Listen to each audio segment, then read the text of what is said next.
The wind howled like a wounded animal across the frozen plains, whipping snow into a frenzy that stung her face and blurred the world into a white void.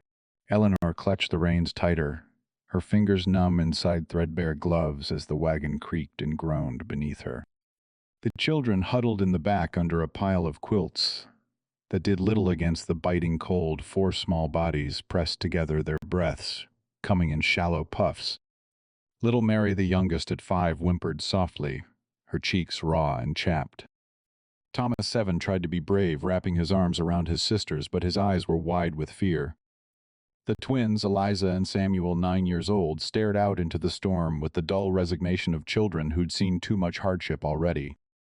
The blizzard had come sudden, swallowing the trail to town before she could turn back. Her husband gone these 6 months, now lost to fever or his own wandering heart. She couldn't say which had left her with nothing but debts and this rattling wagon. The homestead they'd scratched from the earth was miles behind, abandoned to the snow's mercy. She'd packed what little they owned, a sack of flour, some dried beans, the children's clothes mended a dozen times over. But the horses were faltering, their flanks heaving, and the world seemed to close in, indifferent as the endless prairie sky. Eleanor's throat burned from the cold, each swallow a knife. She thought of her mother's hands, rough from years of scrubbing, pressing a warm cloth to her forehead as a child. But there was no warmth here, only the relentless push of wind that threatened to tip the wagon into oblivion. A gust slammed against them, and the left wheel caught in a drift, jerking the rig sideways.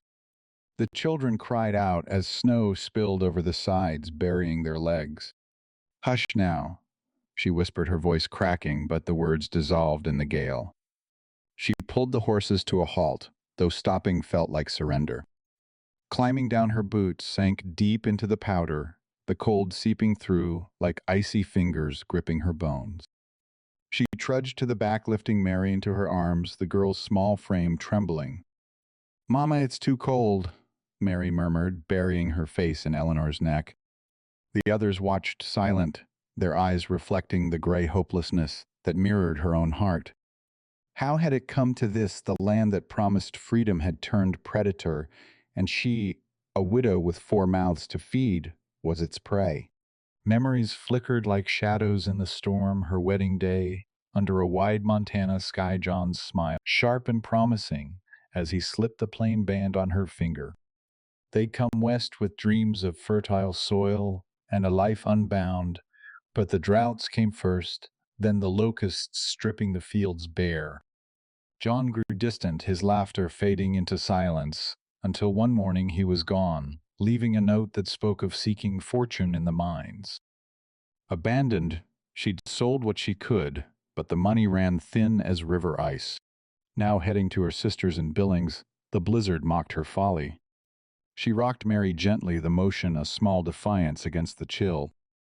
Thomas climbed down to help, his small hands brushing snow from the quilts.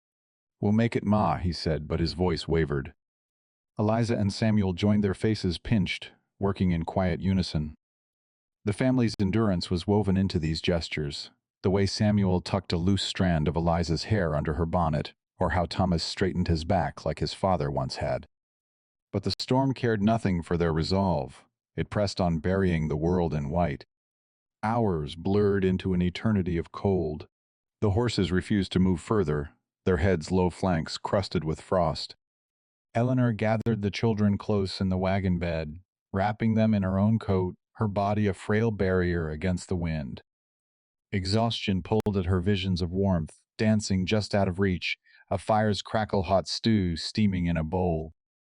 But reality was the snow piling higher, the children's shivers growing weaker. She closed her eyes, whispering prayers into the void, wondering if this was how it ended, not with a bang, but a slow fade into numbness. Then, through the howl, a shape emerged from the white, a man on horseback, bundled in furs, his form solid against the chaos. He reined in close, his voice cutting through the wind like a blade. "Ma'am, you alive in there?" Eleanor's heart stuttered. She lifted her head, squinting against the flakes. The stranger dismounted, his boots crunching snow as he approached. Tall, broad-shouldered, with a face weathered by sun and wind, eyes sharp under a wide-brimmed hat dusted white. He carried a lantern, its faint glow piercing the gloom like a promise. "Name's Harlan," he said, voice rough but steady. "Saw your tracks before they blew over. Can't stay here. You'll freeze solid." She nodded, too weary for words, as he began unhitching the horses. The children stirred, watching him with wide eyes. Harlan worked efficiently, tying the team to his own mount, then helping her lift the little ones onto his saddle. "Ranch ain't far," he muttered, wrapping Samuel in a spare blanket from his pack. "Hold on tight." As they set off, the blizzard swirled around them, but Harlan's presence cut a path through the indifference. Eleanor clung to Mary, the stranger's back, a dark anchor in the storm, wondering what fate had sent him and what price redemption might demand. Discover more Wild West legends right here on Wild West Chronicles. The ranch house appeared like a low shadow against the whitening sky, its sod roof heavy with snow chimney, trailing a thin thread of smoke that the wind tore away almost at once. Harlan dismounted first, swinging down with the ease of a man who had done this in worse storms than this one. He reached up for Mary, then Samuel, passing them gently through the low doorway into warmth that smelled of wood smoke, coffee, and something faintly of leather and lanolin. Eleanor followed, last legs trembling from cold and exhaustion, the twins clinging to her skirts. Inside, the single room was spare but clean, a cast-iron stove glowing red in the corner, a narrow table scarred from years of use, 2 chairs, a bunk built into the wall, and a smaller cot pushed against the far side. A single lamp burned low on the mantel. No curtains, no picture, only the quiet testimony of a man who lived alone and kept what mattered close. Harlan set the children near the stove, peeling wet mittens from frozen fingers, rubbing their hands between his own calloused palms until color returned. He moved without hurry, without fuss, as though 4 half-frozen children and a stranger woman were no more remarkable than a late calf needing warming. Eleanor stood near the door, arms wrapped around herself, watching him. She felt the strangeness of being inside 4 walls again, the sudden absence of wind, like a held breath. "Sit," he said, nodding toward the chair closest to the heat. His voice carried the flat cadence of the high plains, not unkind. She obeyed, knees buckling as she lowered herself. Thomas climbed onto her lap without asking. Eliza and Samuel knelt on the floor, pressing close to her legs. Harlan filled the kettle from a bucket near the door, set it on the stove, then pulled a tin of biscuits from a cupboard, hard as stone, but still good. He broke them into pieces with his hands and passed them to the children. Mary took hers with both hands, nibbling like a mouse. No one spoke for a long minute except the pop of the fire and the soft crunch of teeth on dry bread. When the kettle sang, Harlan poured water over coffee grounds in a battered pot, let it steep, then strained it into 5 mismatched cups. He handed one to Eleanor last. The heat traveled through the tin into her palms, waking nerves that had gone quiet. She sipped the bitter strength of it, grounding her. "Thank you," she said at last, the words small against the enormity of what he had done. He nodded once, not meeting her eyes, and busied himself spreading blankets on the cot for the children. "Storm will blow itself out by morning. You can stay till then, longer if need be." She watched the careful way he tucked the edges around Samuel's shoulders, the way he checked Mary's feet for frostbite with gentle thumbs. Something in the gesture reminded her of her father long ago, though Harlan was younger, perhaps 35, maybe less, his face carved by wind and sun into lines that spoke more of endurance than age. The children ate, drank, warmed. One by one, their eyelids grew heavy. Harlan helped Eleanor settle them on the cot and the bunk-piling quilts until only small faces peeked out. When the last breath evened into sleep, she stood beside him in the dim lamplight, awkward with gratitude she did not know how to shape into words. "I didn't expect," she began. "Neither did I," he answered quietly. "Saw the wagon track veer off the main trail. Figured someone was in trouble." He turned away to bank the fire, leaving her to sit again, staring into the flames. The room held the faint sounds of breathing children and crackling wood. For the first time in months, she felt the weight on her chest ease, not gone, but lighter. When he returned, he pulled the second chair close, but not too close, and sat with elbows on his knees, hands clasped. "Where you headed?" he asked. "Billings. My sister's there. She wrote last fall. Said there was room if we could make it." He nodded, slowly. "Long way in winter. Roads'll be drifted for weeks after this." "I know." Her voice cracked on the last word. She looked down at her hands, red and cracked. "I didn't have anywhere else." Silence stretched between them, not uncomfortable, only careful. "Been alone here 3 winters," he said after a while. "Wife passed in '98. Diphtheria. Took her quick. No children." He paused, jaw tightening. "Built the place for a family that never came." Eleanor felt the words settle in her chest like stones in a riverbed. She thought of John's empty chair at supper, the way the silence in their own cabin had grown louder each month he was gone. "I'm sorry," she said. Harlan shrugged a small lift of one shoulder.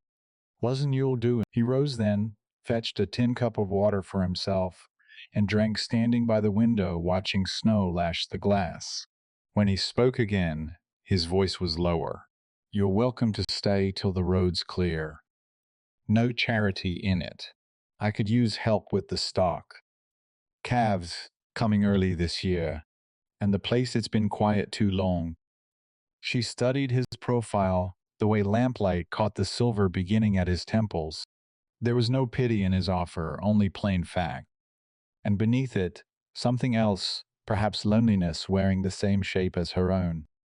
"I don't know how to repay you," she said. "Don't need repaying. Just need hands that ain't afraid of work." She looked at her sleeping children, their small chests rising and falling in the same slow rhythm. Then back at the man who had ridden into a blizzard to find them. "I can work," she said. He gave a single nod. "Good." Outside, the wind still raged, but inside the small house, the fire burned steady, and for the first time in a long while, Eleanor felt the possibility not of safety, not yet, but of something resembling shelter. Dawn came slow and gray, the storm finally spent. Snow lay drifted against the door in waist-high banks, sealing them in like a promise kept too long. Eleanor woke to the sound of Harlan splitting wood outside, the steady thwack of the axe measuring the morning. The children still slept, cheeks flushed with warmth, small hands curled under chins. She rose quietly, folded the quilts, smoothed them flat, then stepped to the window. Through frost-laced glass, she watched him work. Coat open, despite the cold breath, clouding white sleeves, rolled to the elbows. Each swing deliberate, economical. When the pile was high enough, he stacked the split lengths against the wall, brushing snow from his shoulders before coming inside. He paused in the doorway, stamping boots, flakes melting on his hat brim. Their eyes met for a moment, long enough to acknowledge the night past. The children safe, the strangeness of two strangers sharing dawn. "Stock needs checking," he said. "You ride not well, but I can walk." He considered her, then nodded. "Bundle up. We'll take it slow." They left the children with strict instructions. Stay by the stove. Don't touch the door, and stepped out into a world remade. The prairie stretched flat and brilliant, under fresh powder, every sagebrush capped white, the horizon sharp as a blade. Harlan led one of his saddle horses, a sturdy bay mare, while Eleanor followed in borrowed oversized boots, coat cinched tight. The cattle were scattered in small bunches along a sheltered draw. Harlan moved among them on foot, now checking for signs of bloat or injury after the storm. Eleanor stayed close, learning the rhythm of his work. The way he spoke low to a skittish heifer, ran a hand along a calf's spine, to feel for fever-counted heads, without seeming to count. She found herself reaching for tasks, without being asked, breaking ice on the water trough. With a pick, he handed her scattering hay from the sled they pulled behind. Her arms ached, but the motion warmed her blood. Once, when a yearling bolted at a sudden gust, she stepped forward instinctively, arms out, voice calm. The animal slowed, snorted, then turned back to the herd. Harlan glanced at her one corner of his mouth, lifting the smallest degree. Got away with them, he said. Had to learn quick when John left. Cows don't wait for a man to come home. He made no reply, only kept working. But later, as they trudged back toward the house with the sled empty, he spoke again. John, your husband was... She felt him absorb the word, the finality in it. Left you with 4 young ones. Fever took him. Or maybe... Goldfields. The note wasn't clear. She kept her eyes on the snow ahead. Doesn't matter now. Harlan walked in silence a dozen steps. Then my brother went to the Klondike. Never came back. Ma said he found what he was looking for. I never believed her. Eleanor looked at him, then really looked. The lines around his eyes were not just from sun, they carried older grief. People leave holes, she said softly. They do. They reached the porch. He knocked snow from his boots, held the door for her. Inside, the children were awake. Mary perched on a stool stirring cornmeal mush Harlan had set to cook before they left. Thomas stood at the window watching their return. When Eleanor stepped in, he ran to her arms tight around her waist. You're cold, Ma. I'm warming up, she said, kissing his hair. Harlan hung his coat, rolled his sleeves down, and took the spoon from Mary without a word. He stirred the mush, tasted it, added a pinch of salt from a tin. The ordinary motions felt like ceremony. They ate together at the scarred table, mush and bacon-fried crisp coffee, black and hot. The children chattered now, questions tumbling out. How many cows did he have? A dog once? Could they see the horses? Harlan answered, each one plain and patient, never rushing, never dismissing. After the meal, Eleanor cleared plates, while he showed Thomas how to sharpen a knife on an oilstone, guiding the boy's small hand with his own. Eliza and Samuel sat cross-legged on the floor, listening to him tell of a grizzly he'd seen years back, not embellished, just true, the size of it, the smell, the way it had looked at him, and decided he wasn't worth the trouble. Eleanor listened from the washtub suds up to her elbows, feeling something loosen inside her chest. Not hope, not yet too soon for that, but the absence of dread. The house held voices again. Laughter, even small and tentative, echoed off the sod walls. When the light began to fail, Harlan lit the lamp and carried in another armload of wood. Eleanor sat mending a tear in Samuel's coat by the fire. The needle moved steady in and out while the children played quietly with a handful of wooden animals. Harlan had carved long ago horses, a cow, a dog missing an ear. He settled in the other chair boots, stretched toward the stove. You mend like you've done it 1,000 times, he said. More than that. A pause. Then you don't have to go to Billings right away. Roads are closed, and the calves will start dropping soon. I could use another set of eyes. She kept stitching, didn't look up. You asking me to stay? I'm saying the offer stands. No strings. Work for room and board till spring. See how it fits. Her needle stilled. She met his gaze across the firelight. His eyes were steady, unguarded for the first time. And after spring, she asked, after spring we see what the land gives. And what we want to give back. Mary climbed into Eleanor's lap, then sleepy head against her shoulder. Eleanor wrapped an arm around her daughter, felt the small heartbeat steady against her own. I'll think on it, she said. Harlan nodded once. That's all I ask. Outside, the wind had dropped to a whisper. Inside, the fire snapped soft. The children breathed slow, and 2 people sat in the same small room, not touching, not promising, but beginning carefully, quietly, to imagine what might be built from what remained. Days passed in measured rhythm, each one carving a small place for them in the house and on the land. The snow melted slow under a pale March sun, revealing patches of brown grass and the first green shoots pushing stubborn through the crust. Eleanor rose before light kindling the stove, while the children still dreamed, then stepped out with Harlan to feed the stock. Her hands learned the weight of hay bales, the cold bite of wire when she mended fence, the patient art of coaxing a reluctant cow to let down milk. She worked harder than she ever had, not from obligation, but from the quiet satisfaction of seeing results, a calf born slick and bawling in the straw, its mother licking it clean while Eleanor held the lantern steady. A fence line straightened that had sagged for years, a pantry shelf slowly filling. Again, with jars of beans she'd soaked and cooked herself. The labor was honest, and it answered something in her that words never could.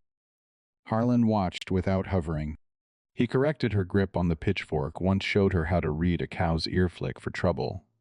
But mostly he let her find her own way. In return, she noticed things about him. He never spoke the way he paused each evening to run a hand along the porch rail he'd planned himself, as though touching a memory. The small leather book he carried in his coat pocket, edges worn soft, which he sometimes opened at the table, but never read aloud. The faint scar that curved along his left forearm, pale against sun-dark skin.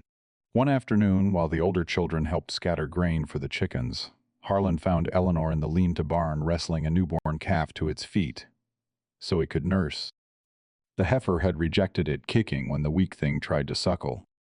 Eleanor knelt in the straw, arms around the calf's damp ribs, guiding its head to the udder while murmuring low nonsense words. Sweat darkened her hairline. Her sleeves were rolled above the elbows. The calf latched at last, tail flicking, and she exhaled, shoulders dropping. Harlan leaned in the doorway, arms crossed. "You're good at this," he said. She wiped her forehead with the back of her wrist. "Had to be. We lost 3 that first spring after John left. Couldn't afford to lose more." He stepped inside, squatted beside her, and checked the calf's breathing with a gentle hand on its flank. "Strong now. You saved him." She looked at the small black body ribs, no longer stark under wet hide. "We saved him." A beat of quiet. Then Harlan spoke softer than she'd ever heard him. "My wife Clara, she was the one who kept things alive here. Gardens, chickens, the milking. I was always better with the range, the big work. After she was gone, I let the place run down. Didn't see the point." Eleanor studied his profile, the way lamplight caught the silver threads in his hair. "You kept it going anyway." "Barely." He rubbed a thumb across the calf's ear. "Thought maybe that was enough. Then you showed up in that storm, 4 kids and a wagon that should have fallen apart miles back. Made me remember what the place was built for." She swallowed, throat tight. "I'm not her." "No," he said simply. "You're you. And that's plenty." The words settled between them like dust after a wind. Neither moved to fill the silence. The calf nursed steadily, the heifer finally calm. Outside, Thomas called to Samuel across the yard, their voices bright against the lengthening afternoon. That evening, after supper, the children sprawled on the rug playing with the carved animals, while Eleanor darned socks by the lamp. Harlan sat across from her, cleaning his rifle with slow, careful strokes of an oiled rag. The room held the comfortable sounds of family life, soft laughter, the pop of the fire, the scratch of needle through wool. Mary climbed into Harlan's lap without warning, settling against his chest as though it were the most natural place in the world. He froze for a second, then eased an arm around her, steady but light. Eleanor watched over the top of her mending heart, squeezing at the sight, his large hand resting careful on the child's back, the way Mary's small fingers curled into his shirt. When the little girl's eyes drooped, Harlan carried her to the cot, laid her down beside her sisters. He returned to his chair, but the rifle stayed untouched on the table. "You're good with them," Eleanor said quietly. "They're easy to be good to." She set her needle aside. "I've been thinking about Billings." He nodded, waiting. "My sister's kind. She'd take us in. But it's a city house, small rooms. Her husband works the railroad. They've got no land, no stock. The children would grow up on boardwalks instead of prairie." She looked at him straight. "Here, they're learning how to mend what's broken. How to keep things alive." Harlan's gaze didn't waver. "And you, I'm learning the same. A long quiet. Then he leaned forward, elbows on knees. I won't ask you to stay out of pity or duty, but if you choose this, I'll build whatever needs building. Fence house family. Whatever it takes. Her breath caught. Not at the words themselves, but at the plain weight behind them offered without flourish. I need time, she said. You've got it. He rose then, banked the fire low, checked the door latch. When he passed her chair, he paused, rested a hand brief on her shoulder, warm, steady gone before she could lean into it. Then he stepped outside to make his last round. Eleanor sat alone in the lamplight, listening to the children breathe, feeling the slow thaw inside her own chest. The future was still uncertain, the road to Billings still open when the passes cleared. But for the first time since the fever took John, she felt the possibility of choosing not out of desperation, but out of something deeper, something that had roots. She folded her mending, blew out the lamp, and lay down beside her daughters. In the dark, the house settled around them, warm and waiting. The first real thaw came in early April, turning the yard to mud and the creek to a rushing brown ribbon. Calves dropped daily now, slick and bawling, and the work stretched from before first light until the stars came out cold and sharp. Eleanor's hands toughened, her shoulders broadened under the strain, but she carried herself straighter as though the labor had returned something stolen long ago. One morning, Harlan found her in the corral wrestling a stubborn yearling back through a broken gate. The animal had bolted at a raven's shadow, tearing wire and scattering the rest of the bunch. She had dirt streaked across her cheek hair, escaping its braid in wild strands, but her voice stayed low and firm as she swung the gate shut behind the last straggler. Harlan approached, slow-coiled rope over his shoulder. You all right? He asked. She wiped sweat from her brow with a sleeve. Better than the fence. He inspected the damaged posts, leaning barbs twisted, and gave a low whistle. That'll take a day to mend proper. Then we best start. They worked side by side through the morning, digging new post holes, tamping earth, stringing fresh wire. The sun climbed, warming their backs. Sweat darkened Harlan's shirt between the shoulder blades. Eleanor tied her bandana around her forehead to keep hair from her eyes. They spoke little, only the necessary. Hand me the stretcher. Hold this steady. But the silence felt companionable, like two people who had learned the shape of each other's presence. At noon, they sat on the top rail, sharing a canteen and a slab of cornbread Mary had wrapped in a cloth. The children were down by the creek under Eliza's watchful eye, skipping stones, their laughter carrying thin on the breeze. Harlan broke off a piece of bread, chewed slow. You've changed the place already. She glanced at him sideways. I've only been here weeks. Doesn't take long when it's the right hands. He gestured toward the corral. That yearling would torn half the fence down last year. You turned him quiet. The cows notice. The kids notice. Eleanor looked at her own palms, blistered, callous, no longer soft city hands. I noticed too. He studied her a moment, then looked out across the pasture where new grass showed green against old brown. Clara used to say, the land tests you first. Lets you think you're winning, then throws a late blizzard or a dry summer just to see if you'll quit. He paused. I almost did. More than once. What kept you? He rubbed a thumb along the rail, tracing a knot in the wood. Stubbornness, mostly. And the thought that if I left, there'd be nothing left of what we started. No marker. Just empty prairie. Eleanor felt the words settle deep.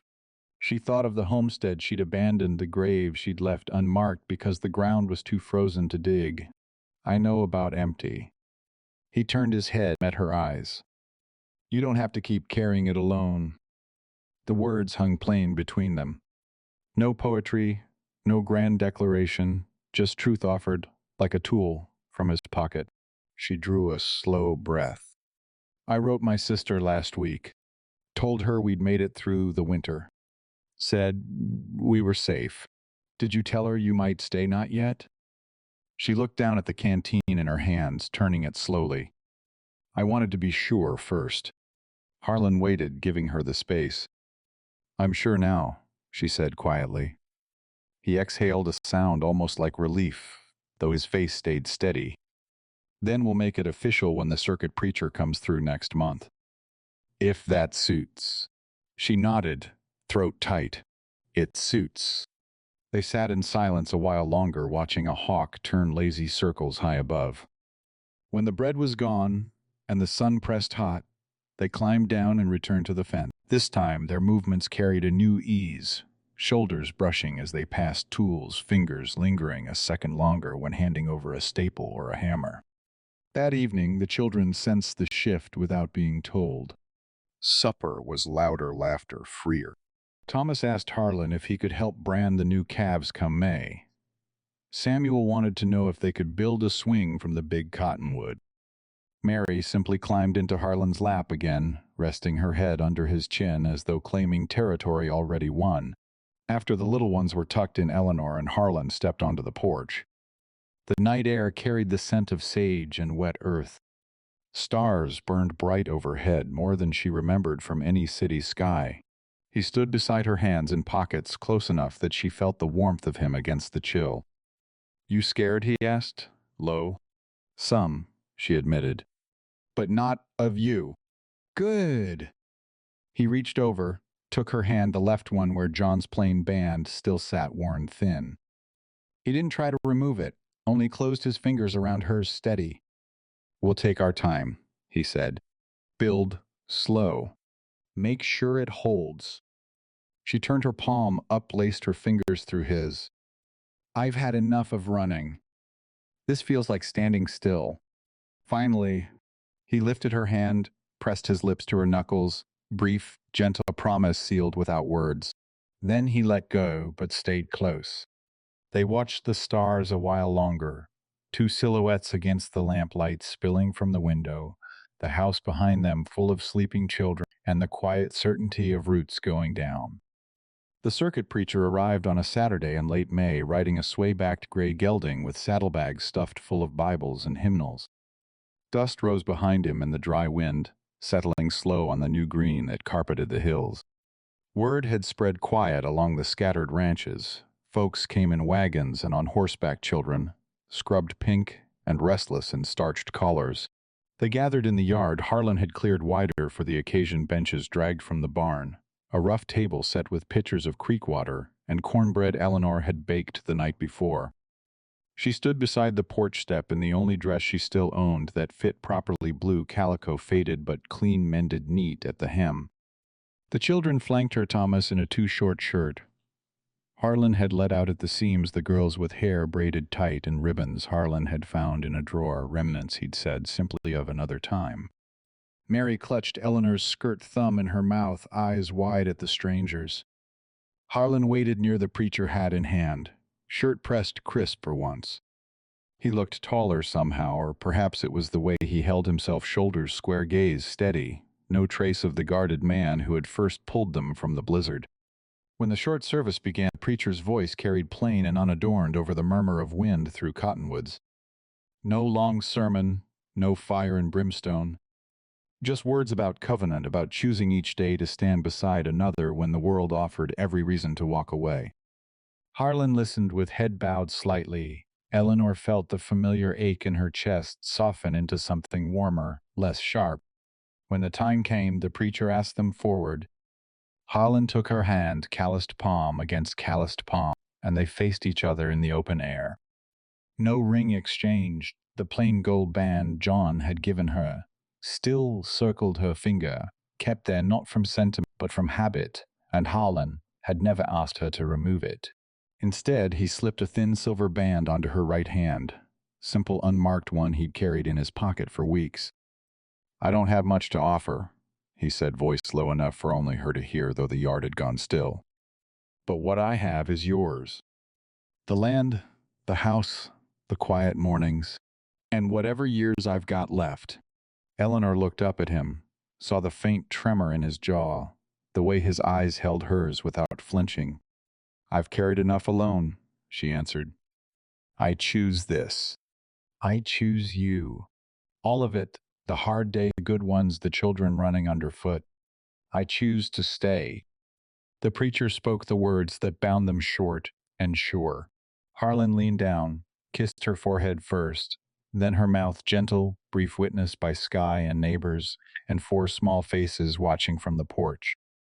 A quiet ripple of applause moved through the gathered folks' hands, clapping slow and warm. Afterward, there was food stew. Eleanor had simmered all morning pies. Neighbors had brought coffee strong enough to wake the dead. Children ran between legs, laughing. Men shook Harlan's hand. Women pressed Eleanor's, murmuring blessings and small gifts, a jar of preserves, a length of calico, a carved wooden spoon. The afternoon stretched long and golden, the kind of day the prairie rarely gave without asking something back. When the last wagon rolled away and dusk began to bruise the sky, Harlan carried Mary inside on his shoulders, while Eleanor herded the others toward bed. The house smelled of wood smoke and celebration lamplight pooling soft on the floorboards Harlan had sanded smoother last week.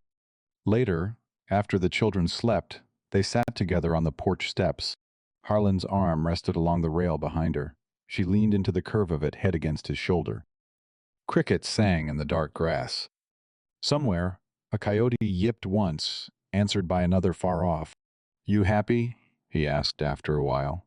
She thought of the years behind her, the empty chair, the frozen trail, the nights she'd lain awake, counting breaths to keep from crying. Then, the storm, the stranger on horseback, the slow rebuilding of days into something solid. "I'm home," she said. He turned his head, pressed his lips to her hair. "Good." They stayed like that until the chill drove them inside. Harlan banked the fire low. Eleanor checked each child one last time, smoothing blankets, brushing hair from foreheads. When she returned to the main room, Harlan waited by the table holding out his hand. She took it. They walked to the narrow room off the kitchen, his old room now theirs. The bed was wider now, mattress restuffed with fresh straw quilts, layered thick. No words passed between them as they undressed by lamplight, only the quiet sounds of fabric folding boots set aside the soft catch of breath when skin met skin. They came together careful at first, learning the new map of each other, scars and stretch marks and calluses charting stories neither had fully told. Then slower, deeper, until the world narrowed to heartbeat and breath and the steady rhythm of two people choosing again and again to hold on. Afterward, they lay tangled under the quilts, her head on his chest, his fingers tracing idle circles on her back. The house breathed around them, timbers settling, children dreaming, the prairie wind sighing against the sod. "Think we'll last," she whispered into the dark. Harlan's voice came low, steady. "We already have." She smiled against his skin, felt the truth of it settle bone deep. Outside, the stars kept their silent watch. Inside, a family slept under one roof, bound not by blood or law alone, but by the quiet, stubborn choice to endure together. Morning would bring calves to check fences, to ride children to feed. But for now, the night held them close, warm and whole, with years still stretching ahead like open range, hard, beautiful theirs, to walk side by side. If this story amazed you, support Wild West Chronicles by subscribing.